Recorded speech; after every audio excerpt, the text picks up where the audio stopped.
Welcome to Team Wild's Air Power.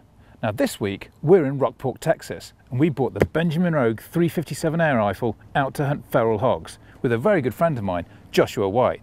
Now he knows exactly how to get the best out of this rifle and how to kill big hogs. Let's go and meet him.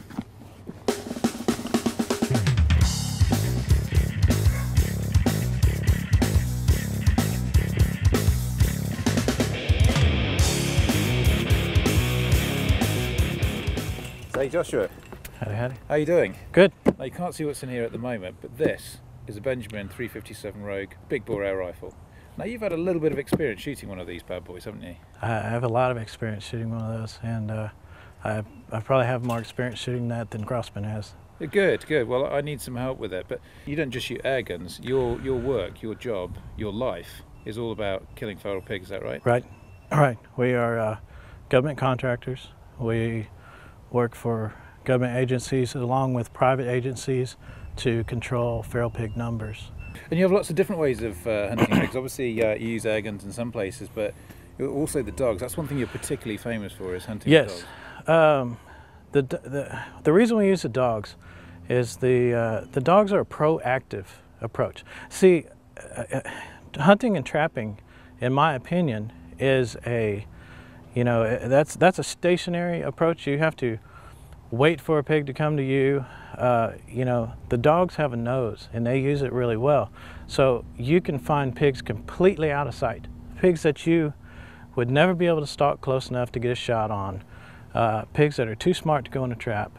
And these dogs can smell them, go to where the pigs are, and it's a much more proactive, more active, constant forward thinking type of hunt. And more exciting. So obviously hunting with an air gun is a little bit different. So how is it you go about setting your air guns up? What sort of equipment do you use, and what sort of ammunition do you use for this particular application?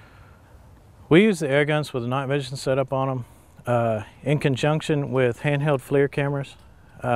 We find the pigs with a FLIR camera. So FLIR camera being thermal imaging? Yes, thermal imaging. It relies on 100% heat. So you can be out there like tonight where you'll have zero moonlight at all, and you can still see great because it's not affected. Unlike conventional night vision that has, requires ambient light to be effective, So we find the pigs with that and typically stalk them, or sometimes we'll hunt out of hides. Yeah.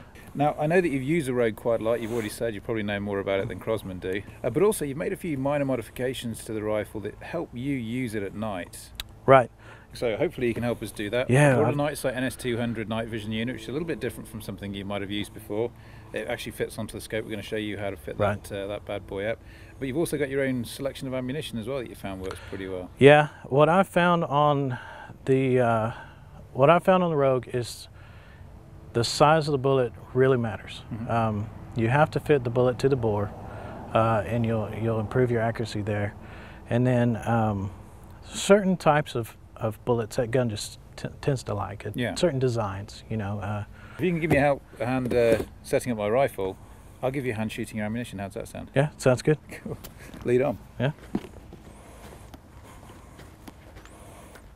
So, we're down at the range. This is your usual range where you set up your Rogue, is that right? Yeah, just for the air guns, yeah. And you've got a pile of, did you say they were oyster shells? Oyster shells. Yeah. Oh, they'll smash a bullet up. And we've got one here. Yeah, so it's a pretty tough backstop. Right.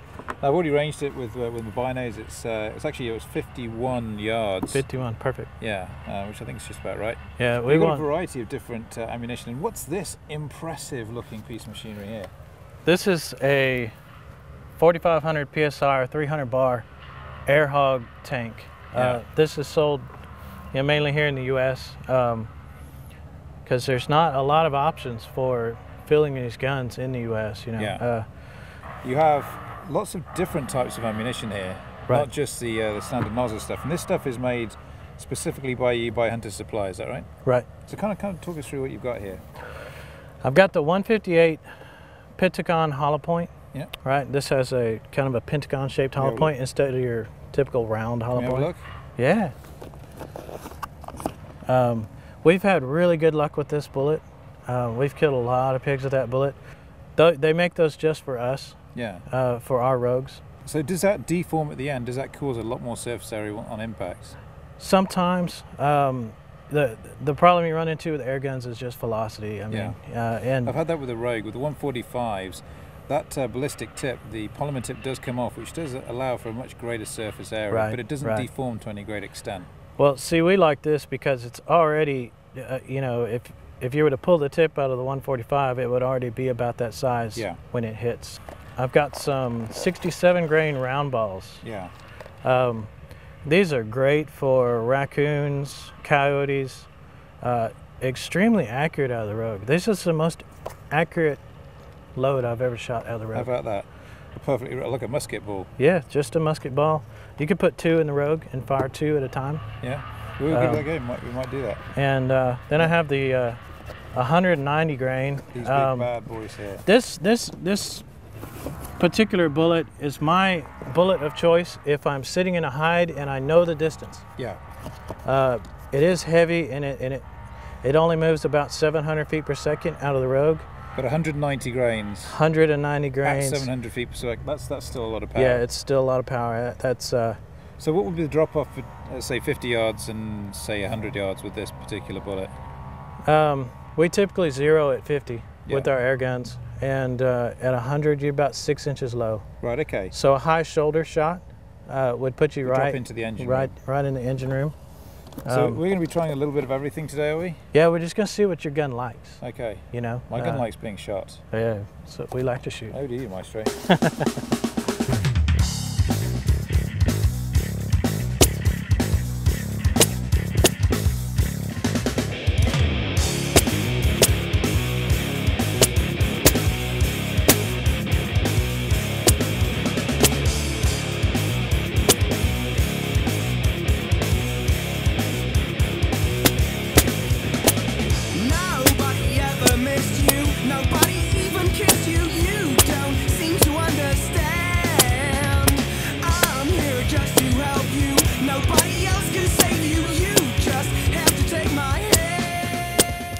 So it likes the 190s, that's for sure. Right. That group then, probably about 2 inches, but with a 190 grain bullet, that's pretty impressive.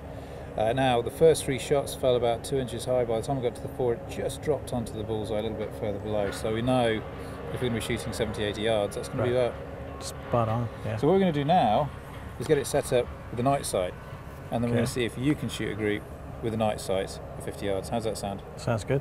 Cool, let's do it then. Okay, so Joshua, setting up the NiteSite NS200 is one of the easiest and most straightforward night vision attachments you'll ever come across. Everything comes neatly packed in the box, and it's pretty much just a straightforward step-by-step process. First thing you need is the bracket. Slide that over the scope. Now there are 2 brackets. There's one for a 25 or an inch mil inch tube, and then there's one for the 30 mil. Now this center point 4 to 16 by 56 is a 30 mil tube. Okay, see mine are 1 inch. So. Okay, so the 1 inch will be the other bracket over there. Now I tend to mount this quite far back on the scope, and the reason for that is because when we fit this, which is the illuminator and the screen on top, as you can see, it sits a little bit further back, and then the sunshade here shields the barrel from the illuminator, and that's important. I'll explain why in a second. So once we put the screen unit onto the clamp, tighten it up. Doesn't need to be too tight, just as long as it's rigid. Right. We then fit, there's 2 adapters here. This one for a slightly smaller scope, and this one for a more bulky scope. Both of them have got blood on, you see, so they have been used before. This simply slides over the end of the eyepiece of the scope, and before we put that on, I always, with the eye relief, I tend to just open that out 2.5 turns. It seems to help with the focus of the camera. Gotcha. But that can be adjusted when you're in the field. So pop that eyepiece on. Now can you twist the eye? Yeah, you can twist it. Yeah, okay, perfect. Very straightforward. And then we have the camera unit here. Now this looks through the scope at the target at the other side, so you don't have to change your zero, you don't have to change nothing, no points of aim, no nothing. What happens is this camera picks up the illumination that's created, the infrared illumination created by these 4 powerful illuminators, and then this cable here attaches to to the camera and feeds that image back onto the screen, which is what we look at. Very, very simple and straightforward. And then we have the battery pack. Now this, it's huge, but it lasts pretty much all night.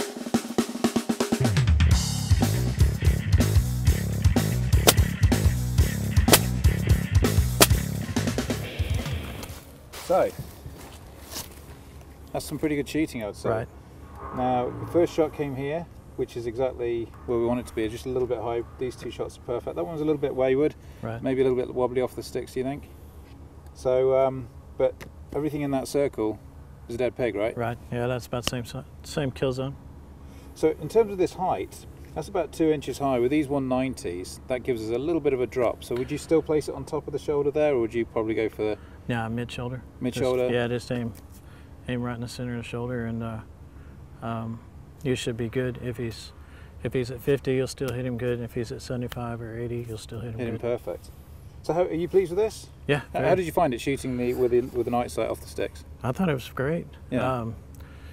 Took me, a second or two to get adjusted and get used to shooting with your head up, but after that, solid. Yeah, I could really get solid in there. I was surprised.